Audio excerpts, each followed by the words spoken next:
Supreme court ने आज Delhi rights larger conspiracy मामले में एक इम्पोर्टेंट वर्डिक्ट दिया है। दो जो मेन अक्यूज इस मामले में थे, उमर खालिद और शर्जील इमाम, उन्हें बेल नहीं दी गई है, लेकिन 5 और जो अक्यूज थे उन्हें सुप्रीम कोर्ट ने बेल दी है। हम बात कर रहे हैं एडवोकेट रजत नायर से, जो स्पेशल पब्लिक प्रोसिक्यूटर हैं दिल्ली पुलिस के लिए दिल्ली राइट्स केसेस में। सर, आपने इन केसेस को हाई कोर्ट, सुप्रीम कोर्ट दोनों के सामने संभाला है। एक बैलेंस्ड ऑर्डर कह सकते हैं या नहीं, इसे ये तो नहीं पता, क्योंकि 2 लोगों को बेल नहीं दी गई है, 5 को दी गई है। आप दिल्ली पुलिस की तरफ से इस ऑर्डर को कैसे देखते हैं, और सुप्रीम कोर्ट ने जो ऑब्जर्वेशंस दिए हैं, आपके हिसाब से मेन ऑब्जर्वेशंस उनमें से क्या थे? We welcome this order.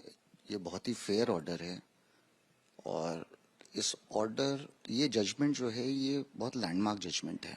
जिस तरीके से ऑनरेबल सुप्रीम कोर्ट ने यूएपीए के प्रोविजंस को इंटरप्रेट किया है, ऑनरेबल सुप्रीम कोर्ट ने कहा है कि डिले जो है वो ट्रम्प कार्ड नहीं होता है। एक्यूज्ड के रोल देखने होते हैं, उनके खिलाफ क्या क्या एविडेंस है वो देखना होता है, उनका कंडक्ट देखना होता है। मियरली डिले के ग्राउंड पे उनको बेल नहीं मिल सकती है। इनफैक्ट सारे एक्यूज का जो आर्ग्यूमेंट था ऑनरेबल सुप्रीम कोर्ट के सामने वो डिले पे ही था। लर्नड एएसजी मिस्टर राजू ने उन सबके रोल दिखाए and it was his argument कि delay is not the only ground.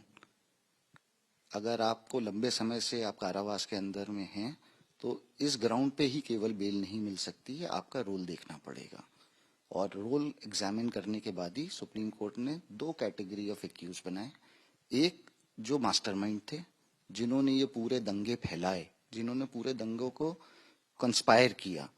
एक वो एक्यूज थे जिन सुप्रीम कोर्ट ने कहा कि नहीं, उनको बेल नहीं मिलेगी because their role is graver. और एक कैटेगरी ऑफ एक्यूज थे जो फैसिलिटेटर थे, जिनका रोल मेन किंगपिन का रोल नहीं था, फैसिलिटेटर का रोल था। तो ऑनरेबल सुप्रीम कोर्ट ने कहा कि on the ground of delay, judgment की कॉपी अभी नहीं है, बट जो जितना भी जजमेंट प्रोनाउंस हुआ था उसके बेसिस पे we can say that considering their role and considering the delay in trial, उनको बेल दे देनी चाहिए। सर, हमने देखा इस ऑर्डर के आने के कुछ ही दिन पहले इंटरेस्टिंगली एक लेटर रिलीज किया गया था अक्यूज्ड की तरफ से, अक्यूज्ड की फैमिली की तरफ से। उमर खालिद को जो लेटर लिखा था न्यूयॉर्क के मेयर ने सपोर्ट दिखाते हुए। दूसरी तरफ अगर हम दिल्ली पुलिस के आर्ग्यूमेंट से याद करें, आपने ये आर्ग्यू किया है कोर्ट के सामने कई बार कि जो इंटेंशन था पूरा इस केस का, कॉन्स्पिरेसी के बिहाइंड इंटेंशन ये था कि इंटरनेशनल रिकॉग्निशन मिले।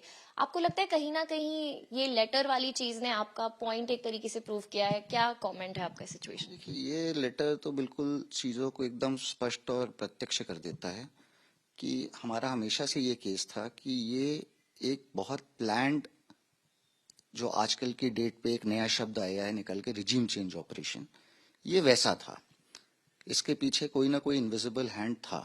जैसे भी आपने देखा होगा टूल किट केसेस आए थे, ये उसी से रिलेटेड है कि किसी ने बैठ करके बहुत अच्छे से महीनों प्लानिंग करी है और उसके बाद उसको एग्जीक्यूट किया गया है।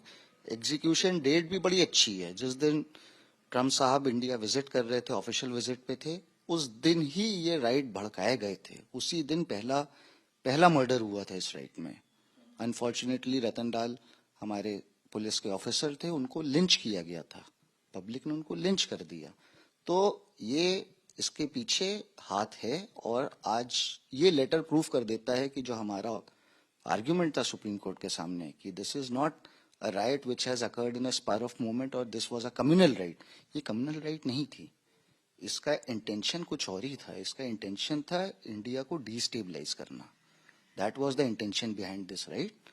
फॉर्चुनेटली अब हमारी डेमोक्रेसी इतनी रोबस्ट है, इतनी शक्तिशाली है कि इस टाइप की छोटी छोटी इंसिडेंट से we can deal with it. So therefore now this judgment has come, this has enlightened us, और इस जजमेंट के बेसिस पे आगे जो भी कार्रवाई होगी वो दिल्ली पुलिस करेगी। आज तक से बात करने के लिए शुक्रिया सर। दिल्ली राइट्स मामला काफी समय से, पिछले कुछ सालों से कंट्रोवर्सी में बना हुआ है। काफी सवाल खड़े किए गए हैं आरोपियों के जेल में काफी साल रहने के ऊपर कि उन्हें बेल क्यों नहीं दी जा रही है, ट्रायल खत्म क्यों नहीं हो रहा है। सुप्रीम कोर्ट ने आज स्पष्ट तरीके से अपना जवाब इस मामले में दे दिया है। उमर खालिद और शर्जील इमाम को कुछ समय जेल में रहना होगा, लेकिन जो बाकी 5 अक्यूज्ड हैं वो जेल से रिहा अब हो सकते हैं।